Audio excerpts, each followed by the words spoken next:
Hello everyone and welcome to episode 24 of Trapped in My Mind. I am your host Seth. Today with me I got my good buddy Joe. Hey, thanks for having me. Thanks for coming out, man. It's just different topics than I've talked about before on my podcast, so I'm interested to get your perspective because we kind of run in the same larger friend group, but we have a little bit different. Yeah. Because yours would be like if I can speak for you, it'd be Dante and Poe, right? That's like your main boys. Basically, yeah. And then I got like Jake and Wes and Ross and Ryan, but then we kind of get connected around like sports, music, and shoes. That's like the main three things. That's basically it, yeah. Fantasy. Usually, well, it was Ryan losing every season. And who's been losing this past? Chris. Yeah, he's been Chris. Taking the fucking L, dude. Even though we have never set punishments for losers. Even I know, we keep saying them, and we're like, oh, dude, this year we actually have to do something really bad. Like, everyone's sending TikToks of ideas, and then nothing comes, and everyone's like, oh, yeah, never mind. Dude, and it's I think the reason we never hold to anything is because we talk about shit, and then we don't decide on something until it's like 5-6 games into the season, so it's like, no, I'm not going to do that because we decided on it after I lost. You know what I mean? Like, no one's going to want to do it if they lose because it wasn't decided before then. So we got to do that. We got to just fucking set it before the season starts. Yeah. So, Chris, whatever you want your punishment to be. For this next season. Because we're looking at you. Did you win? Not that anyone gives a shit about fantasy, but did you win? You won once of the last 3 seasons, right? Or I came in second place twice. But this past season, you had the best record. Yeah. Okay. Undefeated up until I think I was 1 loss. And then in the freaking championship game, who was it? I think it was Tyreek Hill just went absolutely berserk. And then Brody's already texting. He's like, hey, Joe, congrats, man. It's over. The rest of the team just shit the bed that whole week. Oh, can I swear? Yeah, dude. Okay. Yeah, the rest of the team just shit the bed. And nobody showed up. And Brody ended up coming back and beating me. I was like, dude, this is so annoying. Brody gets weirdly lucky. I feel like I see his team most years, and I'm just like, eh. That's how I felt. And then he fucking is in the championship. It's like, what did I do wrong? I mean, drafting Carry On the second round, isn't the best move. Are you picking him this year? I don't think he's gonna get the ball this year. I'll tell you what. For the first time ever, I don't think I'm picking anyone from the Lions this year. That's probably the good move. Even Hockenson, because I don't trust God. Not even. But I mean, that could spark a whole conversation on sports. But yeah, we'll hold off on that. And if we accomplish all of these ones, maybe we'll bring sports back up. Sounds good. But so I'm excited you came on because I would say out of people I know and I'm friends with, you are one of the more outspoken. One of my friends, but in a respectful manner. So I think that even if we have agreements or disagreements, we can talk about it, openly and respectfully. So that's why I'm excited to talk about these things. The first one, you said you're an advocate for certain things, and the first one was immigration. And I would say generally, I think I am too, but I feel like we might have different opinions. So I just wanted to see what you were thinking about when you brought that one up, and we kind of will go for there. Yeah, so the thing that I usually look at it is because I've actually changed my opinion on this because I think I was a subject of the environment that I was currently around here in Michigan, where I was like, oh no, if everyone wants to come here, they have to do it legally, go through the process and whatnot. And then after taking a deeper dive and then actually having people that are close to me wanting to come to the United States and looking for a better life and whatnot and just to get away from whatever they are, they have to go through this insane process that gets prolonged and prolonged and prolonged, and it just becomes a pain in the ass. So when it comes to people that come here illegally, I've noticed that a lot of people are coming here because they want to get away from violence. And it's not them getting themselves into the violence. It's more so them just kind of being around the violence. They don't want to be around the violence. And it happens here in the United States too, from my perspective, where if you live in an area that you're constantly fearing, just literally just going to your neighbor's house because you don't know, they got shot up last week, you're going to want to move out of there as quickly as possible. And when I see these videos and things like that where people are fearing for their lives just because like a random cartel just came over and is now having a gun battle with the police in the middle of the street. Like, I can't blame someone for wanting to come here regardless, and like saying like, screw the process, man. Like, I need to get out of here. And who knows, because sometimes a lot of people do get caught up in certain things. Like, I don't know how familiar you are with the cartel, but like specifically in Mexico, from my knowledge, is that they try to treat a lot of the people that live in more poor areas they try to treat them nice because they're trying to recruit them. Yeah. They're trying to get them to be a part of them so that way they can just grow and continue growing, and then they could eventually just like outnumber the government and just control it like however they want. And a lot of people, like, they catch on to the tricks, but at the time they're like, oh, okay, well, they help me pay for my rent. Yeah. Hey, they help me pay for my groceries for the week. Like, and then they kind of get stuck in that whirlwind, and then they're like, they take a second to actually realize, like, oh, what I'm actually doing is not like feasible for me. It's not gonna like treat me forever, and I'm just gonna be stuck in this constant cycle. And then so if they try seeking out like a different endeavor to move out, and it just becomes very tricky. And I think that if you catch somebody coming here illegally, then I think that we treat them a little harsh because we don't understand their circumstance. We just see like, oh no, they're coming here and they're taking our tax dollars, they're taking our jobs, they're taking this, they're taking that. Like, but they're coming here with the intentions of literally just trying to seek safety, seek a job, seek an ability to help people. Like, you never know. Or just literally just coming here to seek a new life. Like, my dad and my mom were both born in Ecuador. So when I talk about this, it hits home a lot. So I'm first generation born here in the United States. And so my dad was like about 6 when he came, and my mom was in her 20s when she came to the United States. When he came to the United States, okay. Yeah. So my dad was still kind of raised here, but just witnessing how difficult it is sometimes for somebody that doesn't like fully pick up the language or something like that, then you see that they're already struggling. So the fact that they even came here just shows how gutsy it is, how risky it is. But then only to also deal with having this constant pressure on them, like, hey, at any moment, I'm just working at my job, just like bagging groceries or whatever. And I don't know if immigration comes, then I'm screwed. So for me personally, I'm always pro immigration because I think people do deserve an opportunity to seek a new life.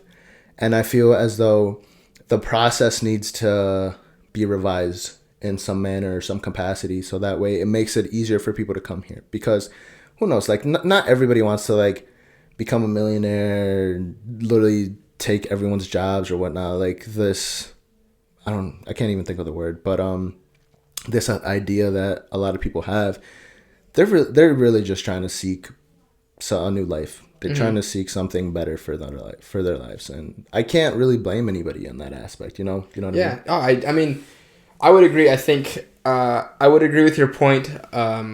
Again, from my knowledge, yeah, the majority of people I see wanting to come to the United States is not because they want to take our jobs and do these things. It's because they want to escape where they're at.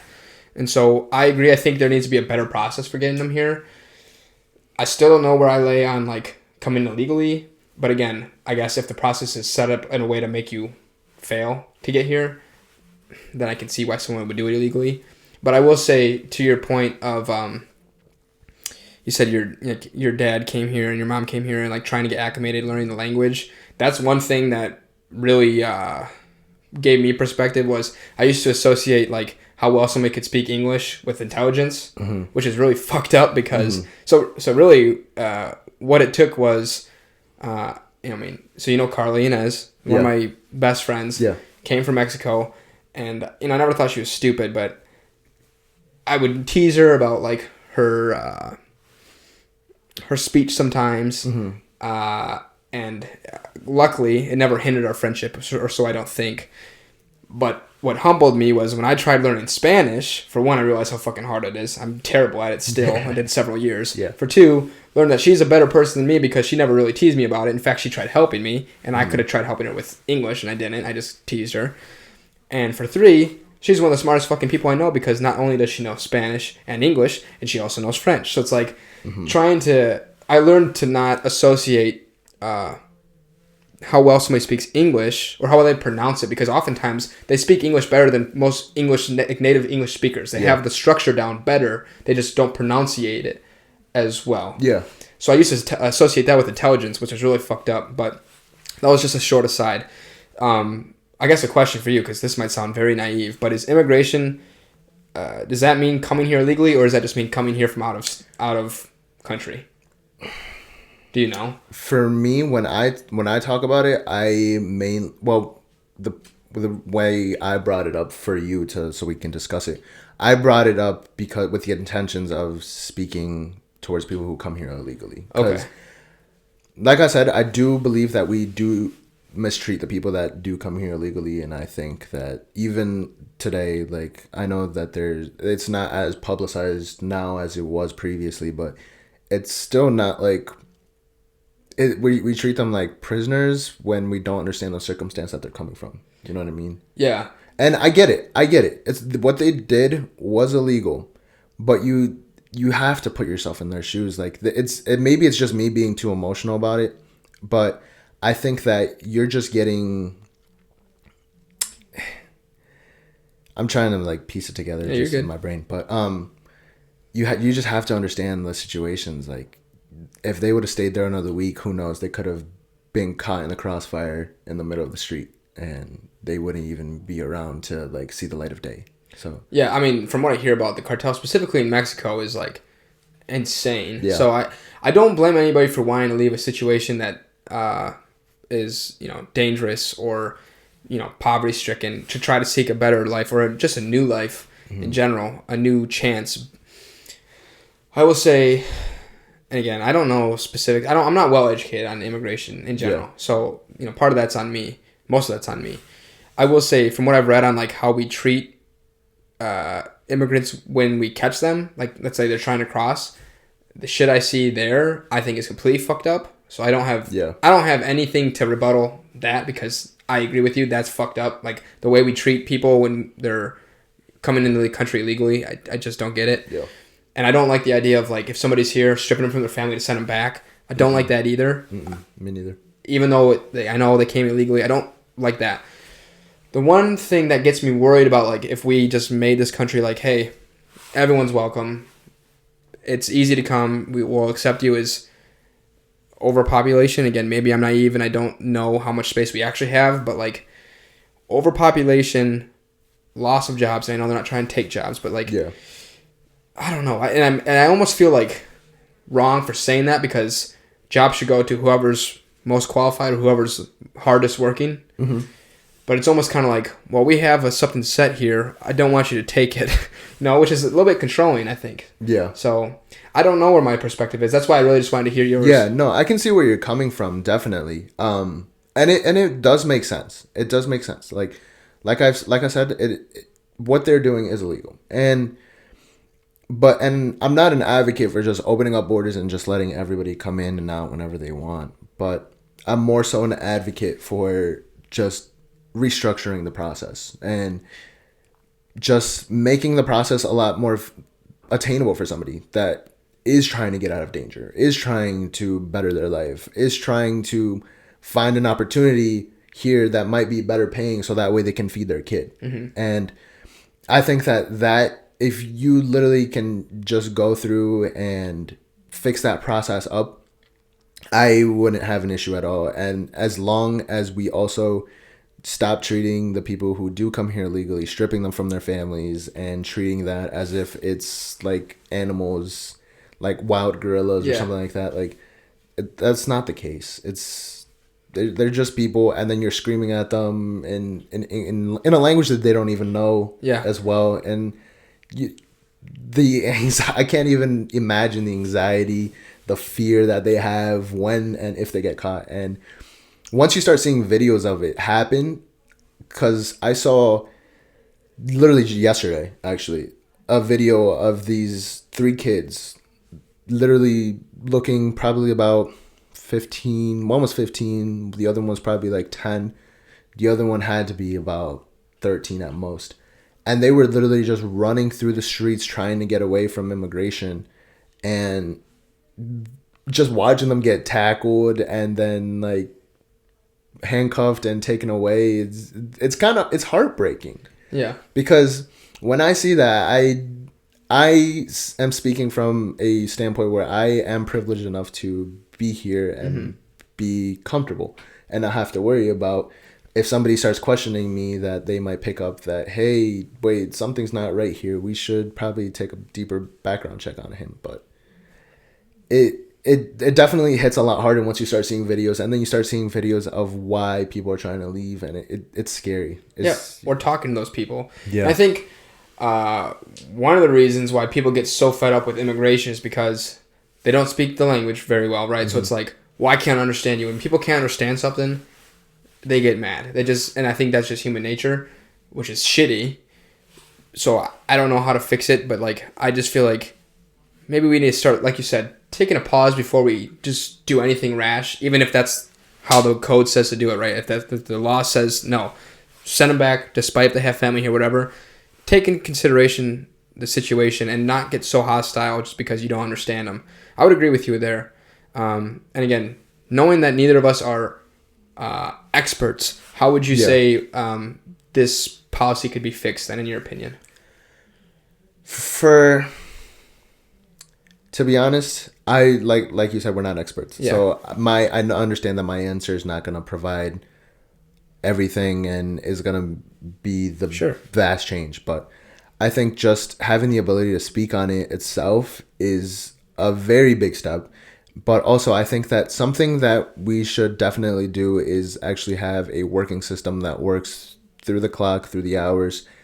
And if, who knows, like obviously not work through the nights and stuff like that, but like just working a lot more consistently and having people read through and bringing these people in, and who knows, maybe even like making a little community for that way for people that are pending and wanting to become citizens that are still, like I said, pending for their citizenship, that they could live in that community at least for the time being. And if there is an opportunity for them, maybe give them classes and help them like learn the language first off, help them learn history about America, since that's something that's going to be asked in the citizenship test, and just different things. I think like that would be beneficial. It would, one, take away all the stress, anxiety, and fear and heavily risking people's lives to come here.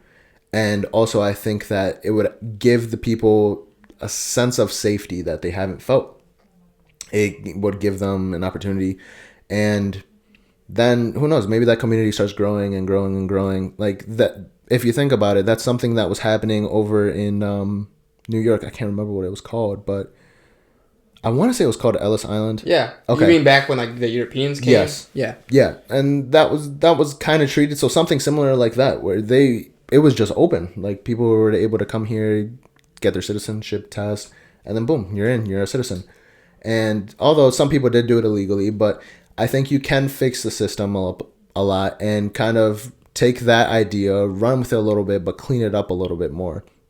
Because obviously it wasn't a perfect system. Yeah, and it's definitely not now. Yeah, and I think that just literally giving it the time is something that's going to be important. So I know there's going to be a lot of people that would love to help these people, that, like myself, I would, if I could take a job where I'm just reading citizen applications. I don't fully know the process too well, but if I could do something that who knows, would help somebody, just like I said, just not get caught in a crossfire, I would do that in a heartbeat. And I don't know, it's just something that I'm pretty passionate about. So I think that, because I'm like I said, I'm a product of it. So yeah, I think that it's just something that definitely needs some brushing up on. Yeah. So you're saying, again, we're not experts, but your idea would be like if people could kind of come into like almost like a queue. Yes. That is like they're safe from what they were trying to escape, but now they have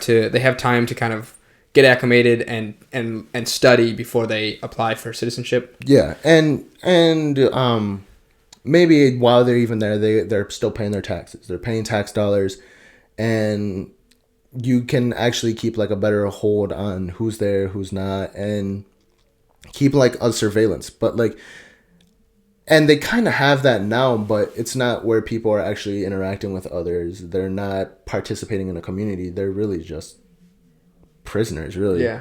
And I think that if you do something like that, it'll give people a welcoming also, and give them an opportunity to just seek a better life in general. And I think like I like the way you put it, where you said it's like a queue. And I think that if you have multiple of those set up, maybe not even just set up at the Mexican border, like literally set up on the shorelines in Florida, one set up on the Canadian border for people that decide they want to like leave Canada or something. And I think that something like that is totally feasible, and you have more than a lot of people willing to be a helping hand in something like that, something that would be transcending. Yeah, I think I would agree with you as long as they're paying taxes. 'Cause I think that's another thing that people have issues with immigrants is they come here and they're living here and they're utilizing our system, but they're not contributing to it by paying taxes, though they probably work and contribute in other ways. Yeah. Because that'd be my concern if people, let's say we had like a queue where people could come and have safety. I think that's awesome, but if they're kind of living there rent free, so to say, then I don't know how long that would work, because I feel like people aren't going to want to just give money to people who are not necessarily contributing to the society. You know what I mean? I can see how that works too. So maybe then something like that, maybe just giving them an opportunity to work in, say, like a factory. Yeah. Like, just like a printing factory or something small. And who knows? Like, heck, maybe they decide like, hey, this is my thing, and then you show them the ropes and they end up liking like that or things like that, and then you're like, hey, there's another route that you could take, and you can go to trade school, and if you decide to stay here, and then you can just take this even further. So yeah, I think that's another point too, is like if people were to come, I think it'd be important to have jobs like dedicated to them, because lots of people, and again, this is just my knowledge, which isn't very much, lots of people who come over here don't have money to start paying into tax. Like, they couldn't just sit in a queue and study and pay taxes because they don't have the money for it. Mm-hmm. So they would need to have something that they could help earn money while they are in this situation. So that's, I mean, in a perfect world, we could have something set up where there's a queue and there's jobs. But sometimes it's hard for people to find jobs now. So it's like, although I think, I agree, this process could be improved, I think it's a lot more hard than, maybe on the surface it looks. Oh, but definitely isn't a reason for us to not try to improve it. I would agree with you there. No, yeah, I agree with you as well. It is, like I said, I'm not going to have like the perfect answer for this, and I understand it's going to be a lot trickier than what I could even fathom, but there's definitely an avenue that you can take to improve it. Who knows? Like, if you improve one life, I feel like that's enough. Mm-hmm. Just the ability to improve one life, because I feel as though it could be a domino effect. You improve one life, you improve 10 lives, you improve 1,000 lives. Sure. So one thing I want to ask, because I know you said your opinion's changed on this. Yeah. I didn't know you too well, like early high school, before high school, but I feel like I was a dick. Well, if I observed correctly, yeah. Recently you've become more passionate about Latino culture, right? Very. Would you say so? Yeah. So what has been the reason that you've always had the same background, but why have you kind of grown more towards your Latino background? So I was raised in Florida, and the area where I was raised in Florida, it was 99.9% Latino. Like, It was literally like Puerto Ricans, Colombians, Ecuadorians, Venezuelans. Like, it was a melting pot of just Hispanic culture. So I always felt pretty comfortable with it. Like, I would literally wear my Ecuadorian soccer jersey wherever and just do whatever. When I came to Michigan, I feel as though I tried too hard to fit in, and I kind of stripped it away. Like, I wasn't listening to music as much, like, or being as expressive with my culture and my heritage. And I think that once I graduated high school, is when it started like clicking a little bit, because I started attending some Hispanic organization at Eastern Michigan. So I started attending some meetings, and I felt a lot more comfortable because I was like, okay, well, I really didn't have the opportunity to interact with many Hispanic people. So the only time that I was ever really like in contact with people was when I was like actually like going out and venturing out. Mm-hmm. And whenever I did, I always felt like this really good sense of pride. But then as soon as I would leave, then I would just kind of isolate it and just leave it at that. And I don't know why I did that. And I wish I hadn't, because it's literally who I am. But I think that definitely like you said, I have started becoming a lot more prideful. And I think a lot of that has happened because I've been in contact with more friends that also display the same background as I do. Okay. And I feel a lot more comfortable being myself, because looking back on myself, I feel as though I was putting on an image and trying to be this cool asshole that really wasn't me. And looking back on myself, I hate myself. I hate the person who I was. And I'm not gonna shy away from it. Like, I'll admit it. Like, I was a douche. I was an asshole, and like at times I could have come off as a bully. And I'm not gonna shy away from that, because that's who I am, and it shows that I've grown from that stage in my life that I'm really happy that I got out of. But I think that just having the people there that would support me and just like help me embrace myself and be like, they're like, who cares? Like, dude, be prideful about who you are. And then that's when it literally just started being a lot more like expressive than what I was. Yeah, no, I mean, I was gonna say I definitely have recognized that. Like, I mean, we'll get into the TikTok soon, but yeah, you've pretty much gone viral, I would say, of expressing reggaeton, right? Yeah. I butchered it, gringified that word, but Hispanic music and yeah.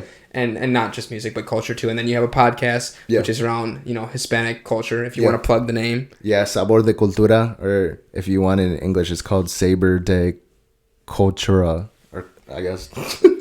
I do have a lot of gringos listening to this podcast, so yeah. Good for the both. Good to pronounce both ways. No, but I didn't know that. I didn't know that you started going to like Hispanic culture classes or events at Eastern, because I guess we never talked about it. Yeah. So no, I never really, because even then I was still kind of putting it off. Like, I wasn't like being as expressive as I am now. So I wouldn't blame you for not knowing. Okay. Well, I mean, yeah. I'll say then I owe you an apology, because this is a prejudiced opinion that I assumed, right? I assumed that because you started getting popularity with your reggaeton TikTok, that now you're going to be more prideful of your culture. And so that's shame on me for. I didn't know that I didn't know your parents, came from Ecuador. I didn't know that you started going to these culture events. So that's cool that you're kind of tapping into your inner roots, and it kind of came naturally, not because you were getting attention for it. No. My bad on that. Not that I changed you differently, but... No. I mean, that's just one of those things where you hear somebody's story and you kind of change your perspective a little bit. Yeah. So I'm glad I learned that. But, we can get into TikTok if you want. Yeah, sure. Let's do it. So what about TikTok did you want to talk about? So... Or did you just want to plug your No, your page? No, I don't want to plug it.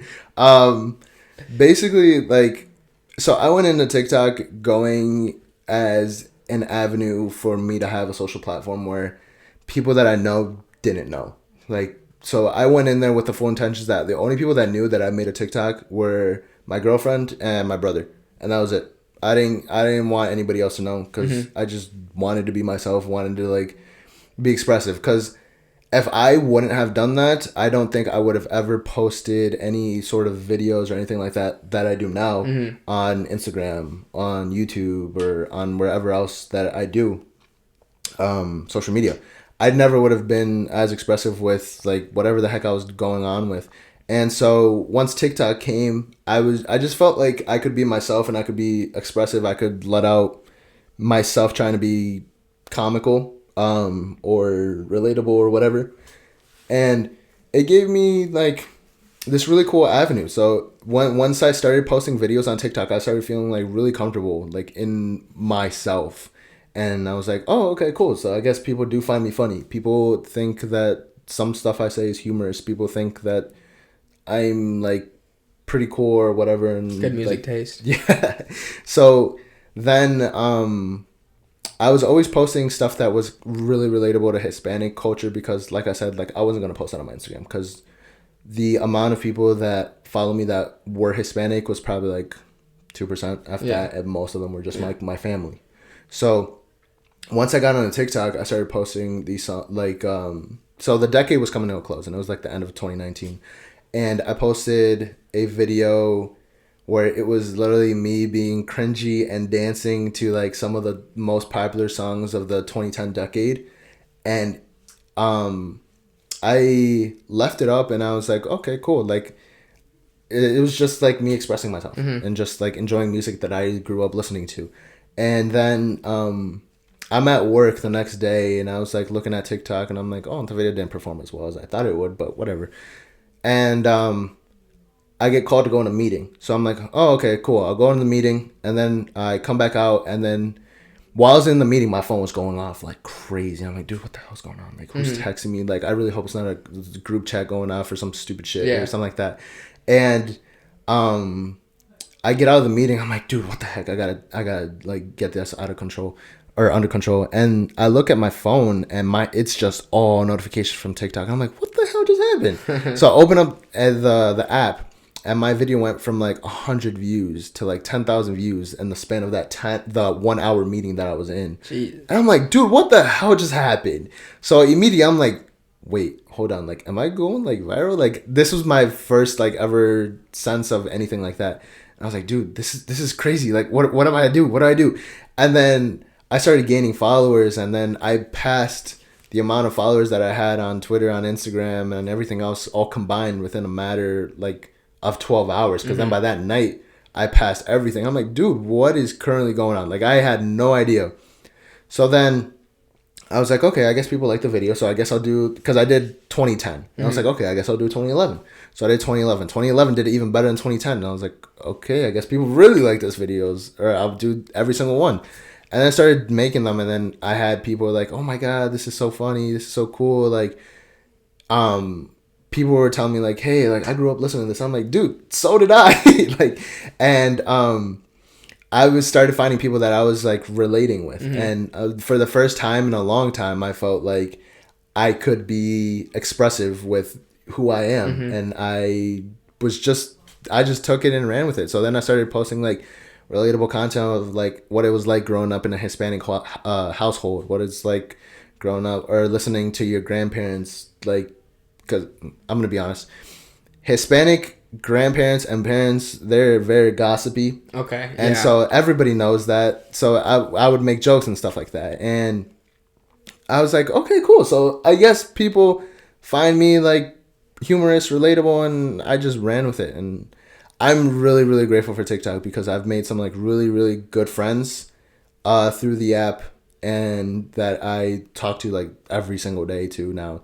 And it allows me to be myself and be expressive. And now that has kind of filtered into like my other social medias, like I feel like I can be myself and literally just let out. Like that's probably where you have noticed it most, because on Instagram, like I go through it all the time now, because now majority of my followers are now Hispanics. So now I'm like, okay, cool. So now I have people that I can be myself with, and that's what I was just going with and taking and running with it. And yeah, so it just allowed me to be expressive. That's why I'm so appreciative of the app. No, I like that. So I do have one question.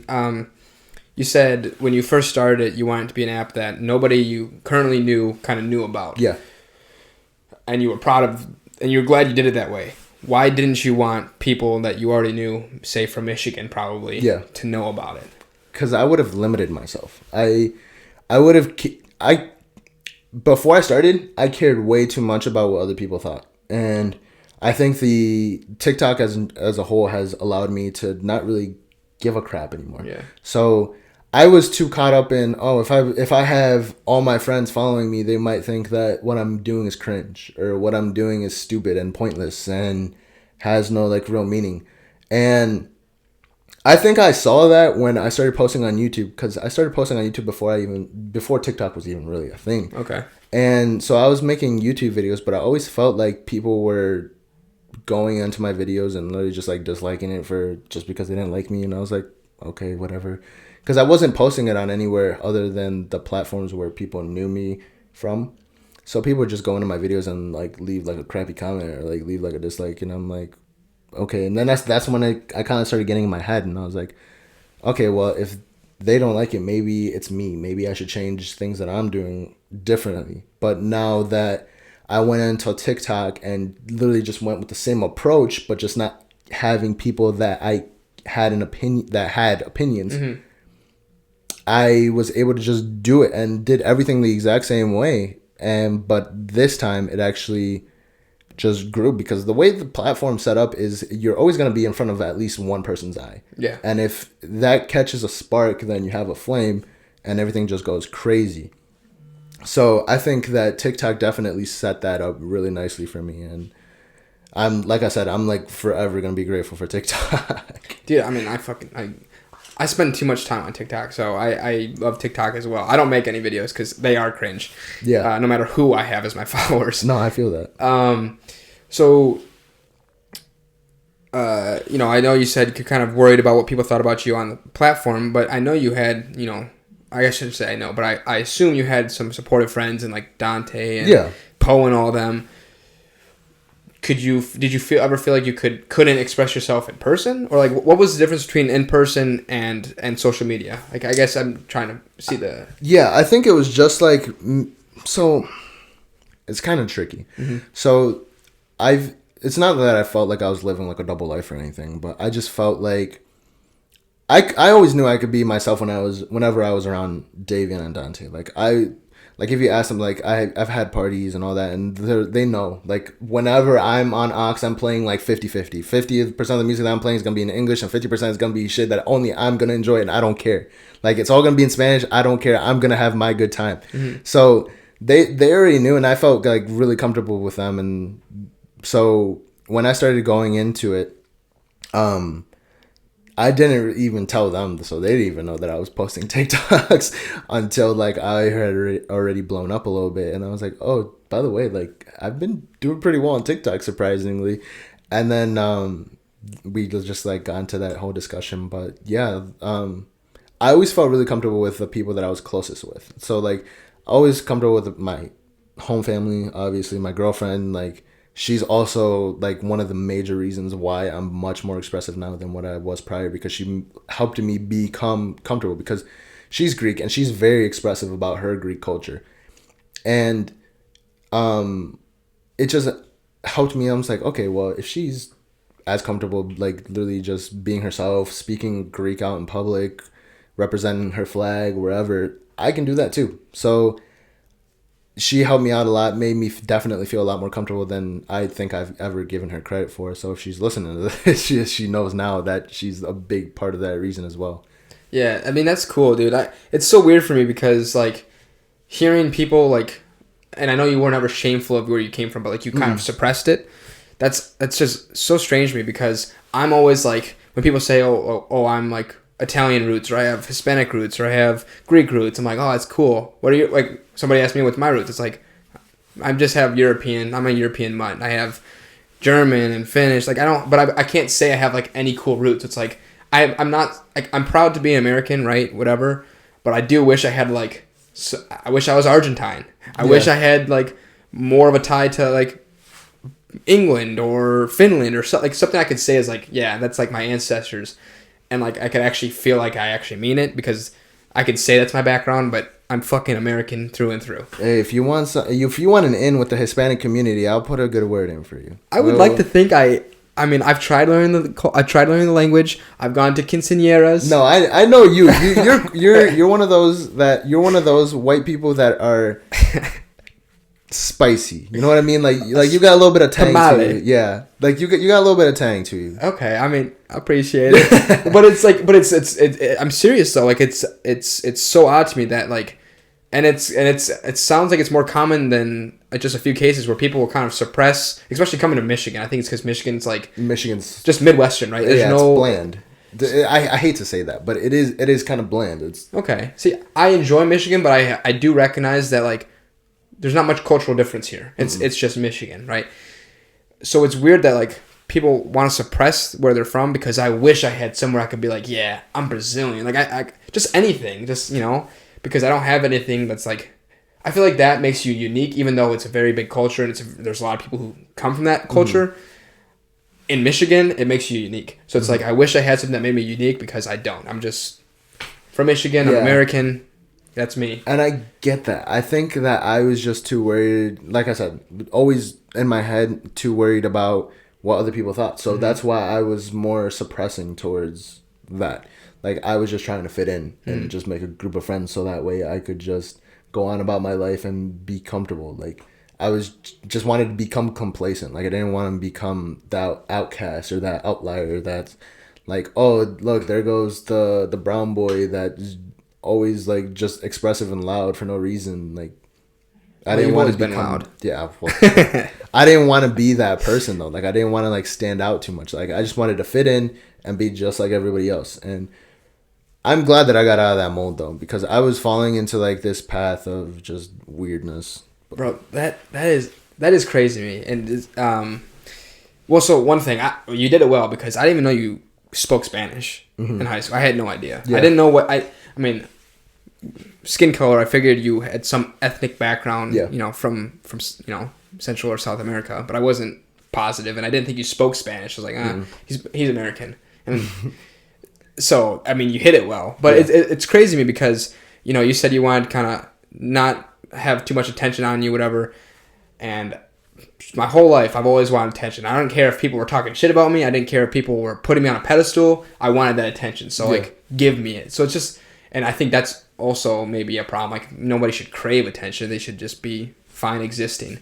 So it's weird kind of seeing the opposites, Yeah, and I mean I wanted attention too, but I just wanted attention in the light where I wanted everybody to like me so bad that I was trying too hard, Okay. Interesting. I like that. I mean, good fucking talk, man. If you want, we still got some time. We can talk some sports. I don't know who's going to tune out, who's not, but... Whatever you want to talk about, man, I'm here. I'm game. Okay, because we touched on the 3 topics that we wanted to. So, sports-wise, we have a lot that goes through the group chat.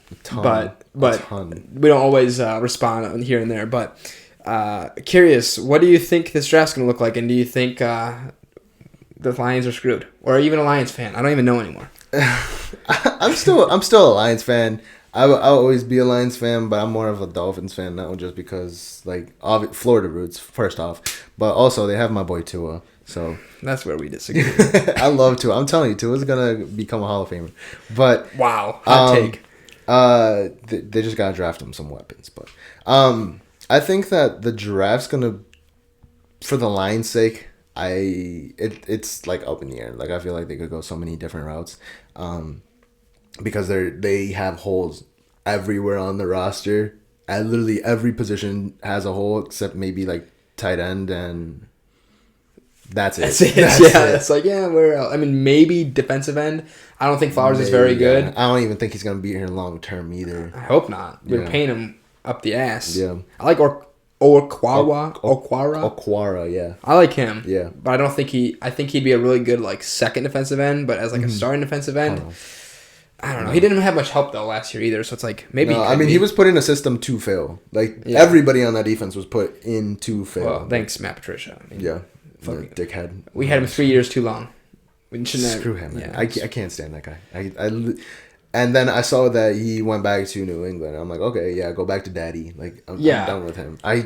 Dude, I've never disliked anybody as much as I dislike him, because he came in with arrogance. Yeah. And at first I was like, okay, cool. Like, bring in a different attitude, because I thought that Caldwell was like a little bit more laid back and kind of chill person, which isn't a bad thing. But then he came in and he was like, a little bit more loud. And I was like, okay, who knows? Like maybe a twist was something that we needed. But he just took that whole like, oh, I'm a supreme overlord kind of thing and just ran with it. And then he was like insulting players, telling people to hop off each other's dicks, and literally just not an approach that as a coach that you would want to take.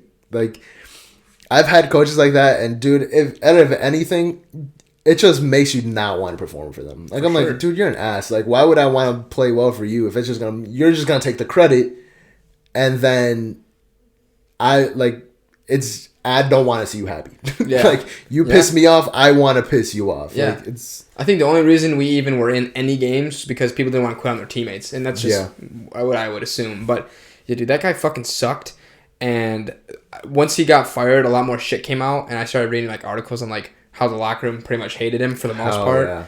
And dude, some of the shit, like he wouldn't let him trade jerseys with the other. He wouldn't let him talk to the other team before or after the games because that's supposed to be our enemies. It's like, dude, fuck off. It's supposed to be fun. This game's supposed to be fun. It's a game made for kids. You couldn't wear necklaces. Adults are fortunate enough to get paid millions for. Yeah.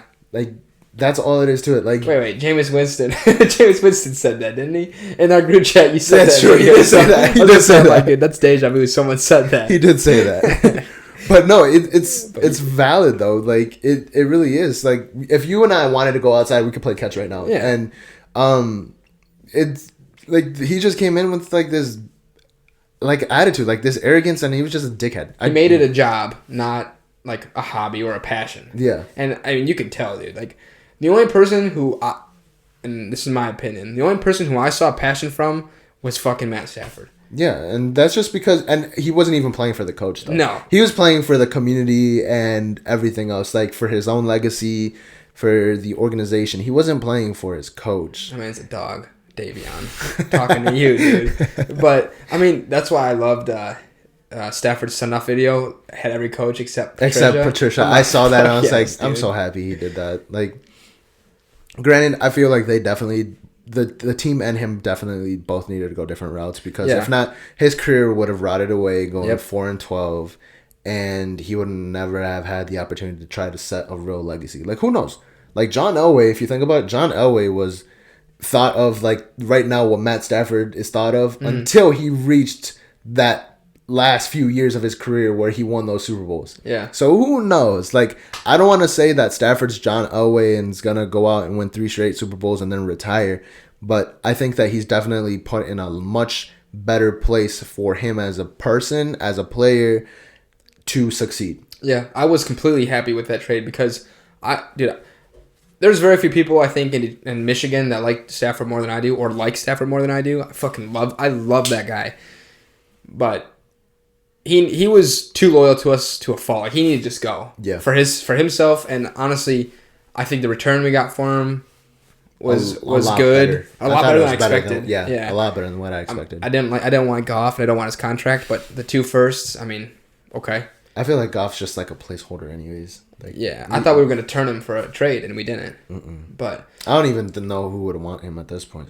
I don't think anyone does. I think Brad Holmes does. I seriously do think they want him. Who knows? If he turns out to be like the guy who was going head to head with Patrick Mahomes in that, like, literally one of my all time favorite games. I kid you not, was that Monday night or Thursday night? I think it was Monday night, but there was like high scoring, like 50-40 type of game. Like, I've had so much fun watching that game. But if he could go back to that level of play, and they also got first round picks, then shit. I will be the first to eat my words if Goff if he even gets us over 500.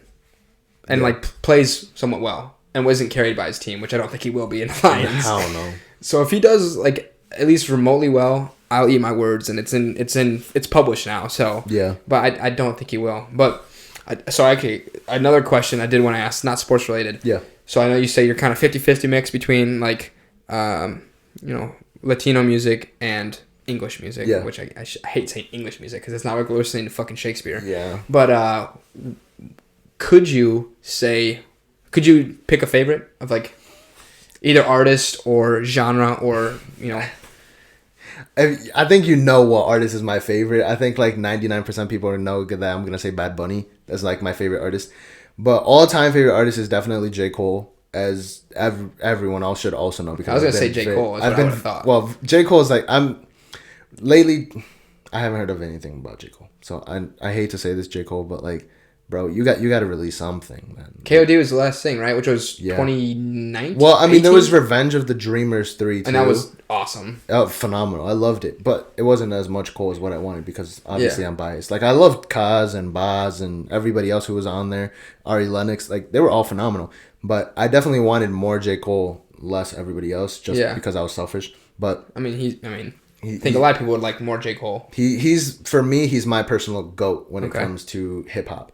But now, like, since Kendrick hasn't dropped anything, J. Cole hasn't dropped anything, like, any of the artists that I really like, hip hop's kind of dead to me. Like, I don't even like listening. Yeah, I don't. This is gonna be a little controversial, but I don't like Lil Baby. I don't like. I hate Lil Baby. I don't like Gunna. I hate Gunna. And those are like two of the biggest ones right now. I know, and I think it's terrible. Yeah, I don't like either one of them. I don't want to like listen to that. So that's what also something else that pushes me to be like a lot more expressive with my music because I'm like, dude, hey, you guys are listening to crap music. Like, come over to this side. Like, we got some vibes over here, and that's why I love listening to Bad Bunny. And one of the main reasons and drivers that I like him so much is because how expressive he is with his culture. Mm-hmm. And I think that he's kind of putting Hispanics on like a mantle per se. Like, he's putting us up there. Like, the dude sold out his United States tour on the pre-sale. Yeah, I would say he's almost as big as Drake. Like, yeah, honestly, you could say that definitely. And like, sure, maybe you like people listening wouldn't like. There's no way like that this dude. But I think like, everyone knows about him. If you aren't a listener of reggaeton and don't speak Spanish or anything like that, you would still like know of the name. You've still probably seen him. You probably have heard a song and you just didn't know. You would probably like the song. Yeah, and I think that that's just definitely something because he's opening so many doors for so many artists that are literally just flooding in that are just phenomenal artists. Like there's these artists, and one of them, his name's Jay Cortez, who was with him on Dakiti, which literally like broke every single Spotify streaming record. Mm-hmm. Like, that song was a global phenomenon. And he came out and he's literally just dropping banger after banger after banger. He also released a song with another artist called Mora, who's one of my favorite artists now. And he released an album, and I'm like, dude, every single song on this album is a 10. And then there's another artist called Mike Towers, who he released an album yesterday. And I kid you not, like, I can't stop listening to his album. It's just like so good. And so I think like I don't even want to say the death of hip hop, but like the falling off of hip hop for me has pushed me even more into it. And makes sense. Because I just don't, like I told you, I don't like Lil Baby. Like, yeah, I don't even know what the fuck he's saying. Yeah, and if this is the guy that everyone's saying is the head honcho right now, gold standard of hip hop. Yeah, like it's like it sounds repetitive. It sounds like it just doesn't sound good. And there's this one specific bar that like literally put me off on him because he said, "I'm like Ray Charles, you can't see me." As if Ray Charles is invisible. No, Ray Charles is the one who's blind. Yeah. Ray Charles is the one who can't see. So how are you like Ray Charles if they can't see you? And ever since I heard that bar, I'm like, dude, I don't want to listen to this guy anymore. I just don't think he makes any sense with anything he says. I don't like. He's got good beats in his songs, and that's the thing that I wish, like, people who say they enjoy music recognize was that this might be a Lil Baby song, but it's not a Lil Baby beat, and that's what you're fucking with, because you put any of these rappers over this beat, you're gonna like the song. Hell no, yeah. Because all he is auto-tuned up, saying some bullshit with the same fucking pattern. Like you said, all the songs are repetitive. The only thing that's different is the beat, and lots of times it's the same beat pattern. Yeah. So it's like, I'm with you on that. I do not like Gunna. I do not like the Baby or Lil Baby. I do for some reason like the Baby, even though all the shit sounds the same. But dude, I think he's just so out of pocket that I'm just like, all right, I fuck with the Baby. He called JoJo Siwa a bitch, so, and I was like, Siwa bitch. I was like, what did JoJo Siwa do to anybody, dude? That's the thing. So I won't say I like the Baby as a person because I've seen some. He seems like he's fucked up. Dick. He's a dick. Yeah. There's something about his music, man. It just, when it goes on, I lose my shit. But I will say, dude, Bad Bunny is like I forgot the name of the album, but it's I think it was maybe 3 albums ago. It was Black, The album cover was black. With the eye. It had Otra Noche en Miami. Oh yeah, Por Siempre. It's like an X100. Yes. That album had no misses. 10s all the way through. I fucking love that album. Yeah. And I would listen to him more, but like, because for one, he's got good. I mean, I don't know about lyrics. Cause I know a little bit of Spanish, but not enough to. He's spitting. He's Dude, spitting. I believe it, but like his rhyme patterns, his beats are great. He can sing. Like his voice is just awesome to listen to. Yeah. I wish I like understood more Spanish because I want to be like a big fan of his.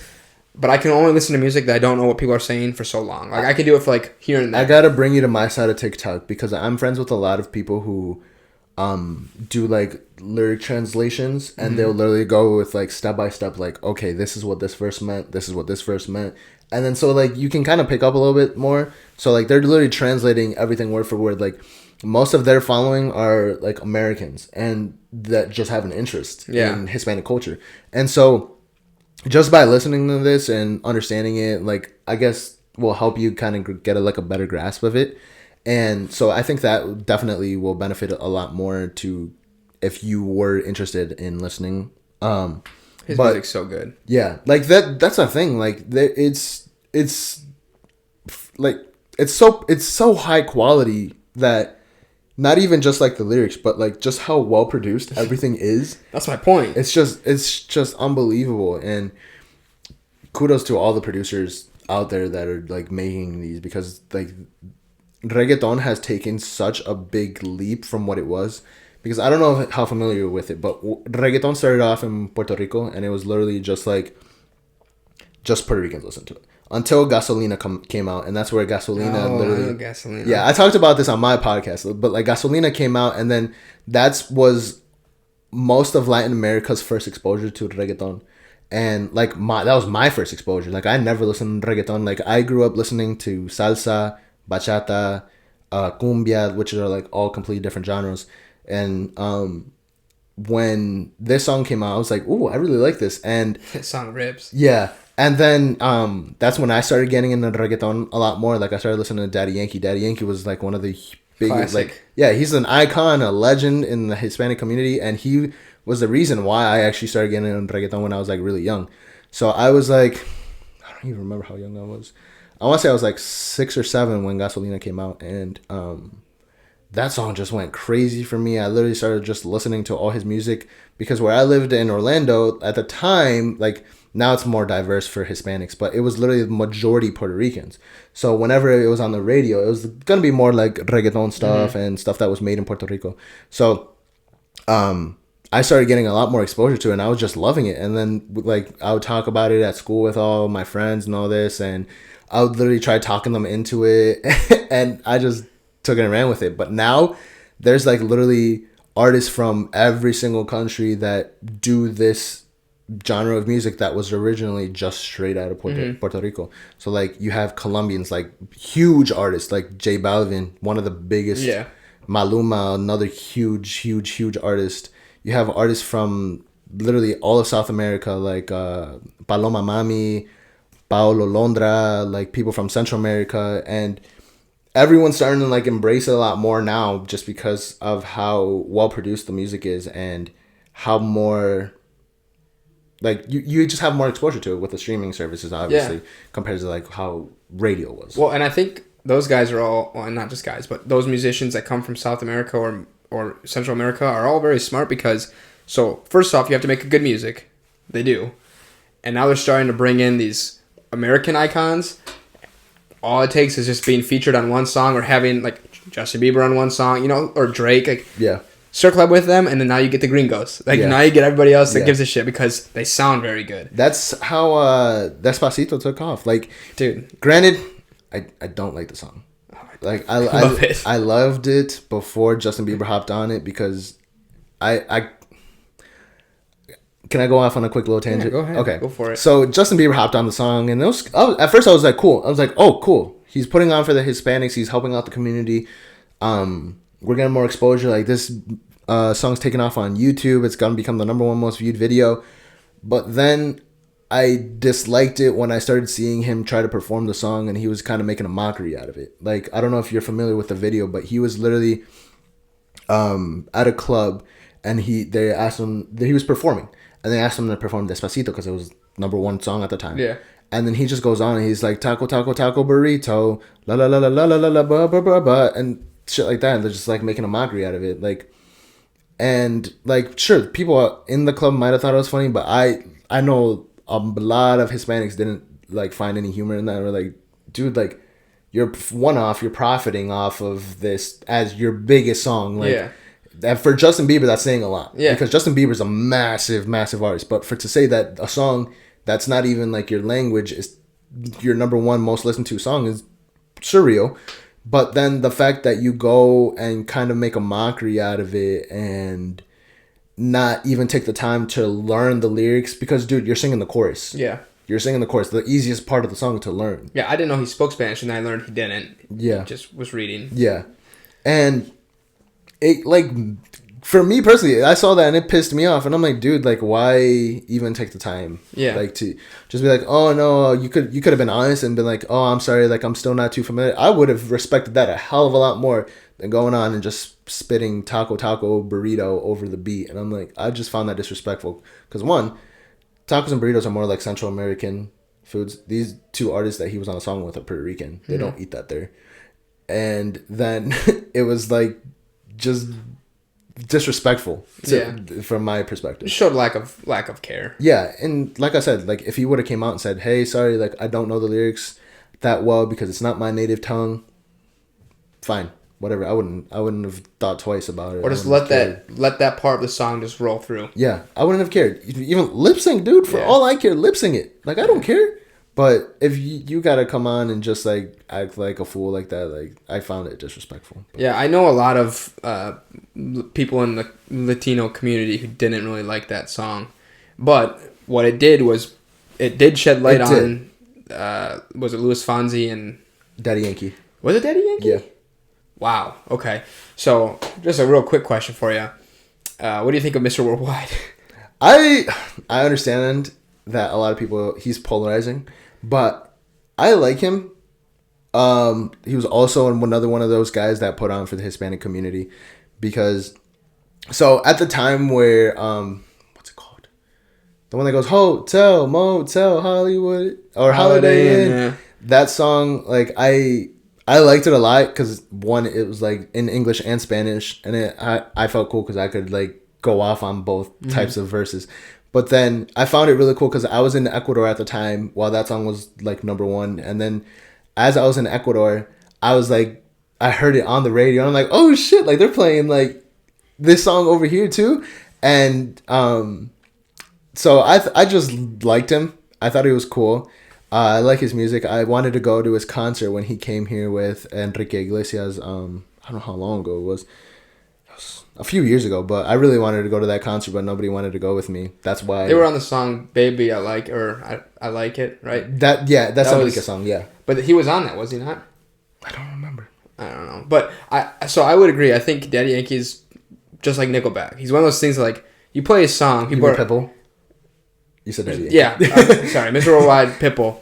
It's like you play a song, people are gonna sing. They're gonna be like, "Oh, this is good," but like no one wants to admit it. Like for some reason, everybody hates Nickelback. Everybody has a weird feeling about Pitbull. It's like, oh, fuck. That's something that's different than the Hispanic community. The Hispanic community loves them. Really? Mm-hmm. Oh, well, maybe it's just us Americans. We just suck. No, like, dude, I'm telling you, like, if you put in, ooh, I want the time of my life, like, that song goes crazy up to this day. Wait, who is that? That's, oh, wait. I think that's Neo and Pitbull. Yep, okay. Yep. And, like, he's got bangers on bangers. He honestly does. Like, Fireball. Fireball goes crazy every time. Like, I Know You Want Me. Yeah. Dude, I mean, yeah. Like I said, I think every song I know that he's on, it's like, you hear that Mr. Worldwide, you're like, but then it's on, like, all right, this song is it goes crazy. Good.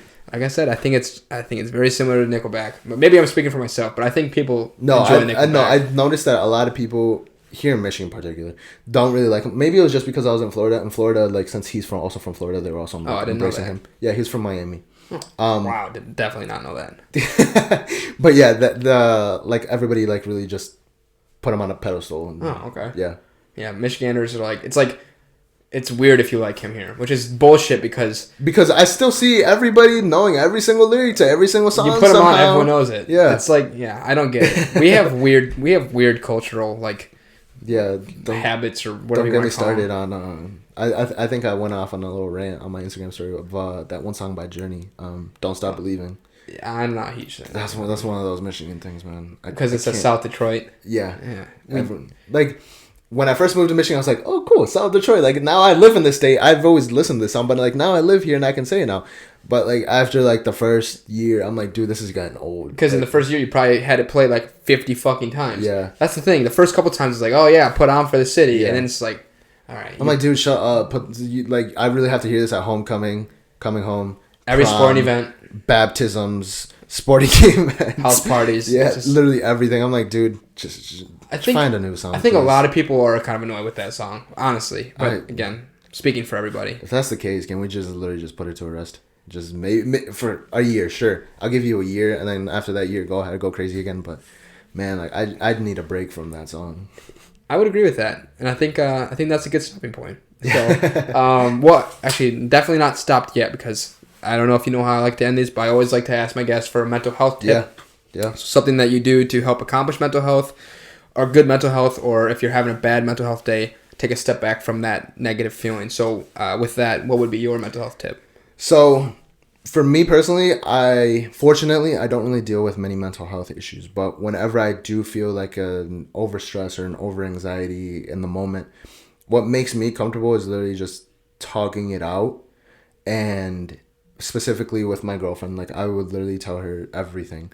So if there's ever a moment where you feel as though you feel kind of helpless, I think having a common person that one wants to listen to your problems, but two also is willing to offer you a solution, or even three, offer you a resolution to getting you to take a step back and kind of realizing what's going on in your head is vital.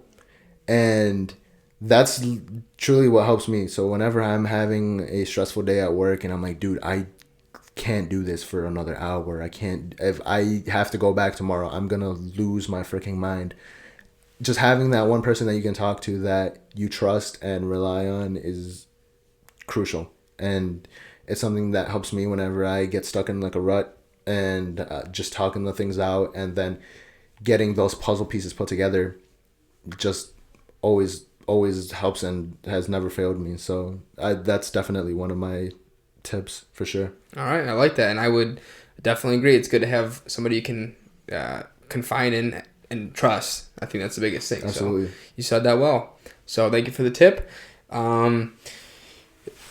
By the time this comes out, this will be the last week to get the Hope hoodie or the Hope hat or anything. Again, all the proceeds go to Children's Mental Health for the Children's Foundation in Detroit.